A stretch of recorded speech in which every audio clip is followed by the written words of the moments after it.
Արդեն 7 տարի օրակարգում ունենալով սահմանադրական փոփոխություն, այժմ արդեն նոր սահմանադրության ընդունման ձևաչափ, անգամ մեկ դրույթ թղթին տրված մեզ չի ներկայացվել։ Ցավոք սրտի ապավինելով թշնամական լրահոսին, գիտենք, դա այն է, որ օրակարգում կա մեր սահմանադրության նախաբանի անփոփոխ հատվածի փոփոխությունը։ Այս փոփոխությունը նոր սահմանադրության հանրակվել, որը ըստ Ալիևի մեր տնային առաջադրանքն էր Հայաստանի Հանրապետության,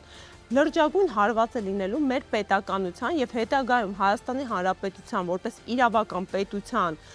քննարկելի դարձնելու, հող է նախապատրաստելու թշնամու համար ողջ աշխարհում։ Այսինքն, երբ խոսք են գնում հրաժարումը Երրորդ Հանրապետությունից, որը իրենց պատկերացմամբ այսօրվա մեր Հայաստանի Հանրապետությունն է, թիրախավորվում է ընդհանրապես մեր պետություն ունենալու հետագա հարցը։